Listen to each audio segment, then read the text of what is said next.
Shri Sai motor CIDCO Nanded यांच्या वतीनं सिडको इथून निघालेल्या पालखी यात्रेचं भव्य स्वागत. सिडको इथून आज दिनांक 27 जुलै रोजी सकाळी 9 वाजता सिडको बीडी कामगार कॉलनी येथील श्री साईबाबा मंदिर येथून सिडको नांदेड ते शिर्डी साई पदयात्रा काढण्यात आली आहे. सकाळी 11 वाजता श्री साई मोटार्स सिडको नांदेड या हिरो शोरूम समोर दिलीप सिंगजी भगिले आणि त्यांच्या सर्व सहकाऱ्यांच्या वतीनं साई पालखीचं स्वागत, त्यासोबतच पालखीमध्ये सहभागी झालेल्या सर्व भाविकांसाठी केळीचं वाटप आणि पिण्याच्या बॉटलचं वितरण करण्यात आलं.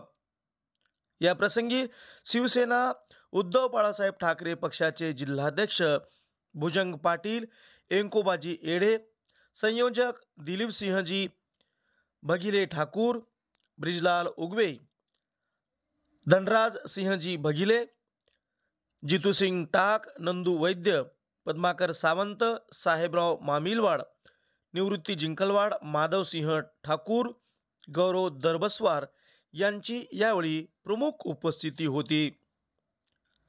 शिवसेना उबाटाचे जिल्हा प्रमुख भुजंग पाटील, दिलीप सिंहजी भगिले यांच्या वतीनं निघालेल्या या श्री साई पालखीचं मनोभावे दर्शन घेतलं आणि त्यानंतर सर्व भाविकांकरिता केळीचं वाटप करण्यात आलं.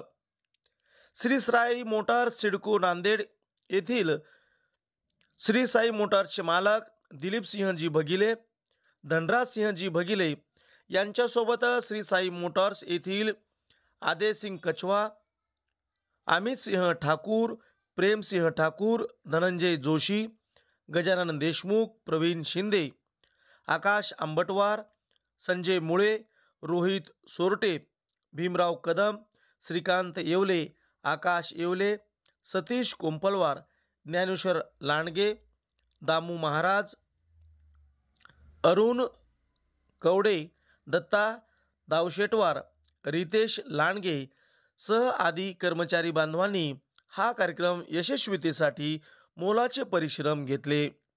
या प्रसंगी शिवसेना उभाटा पक्षाचे जिल्हाप्रमुख भुजंग पाटील यांनी साई पालखी पदयात्रेकरूंना या ठिकाणी त्यांच्या प्रवासाकरिता शुभेच्छा दिल्या. या कार्यक्रमाचं आयोजन दिलीप सिंहजी ठाकूर यांच्या वतीनं करण्यात आलं होतं. एक वृत्त न्यूज चॅनलसाठी मी दिगंबर शिंदे, डिगा पाटील.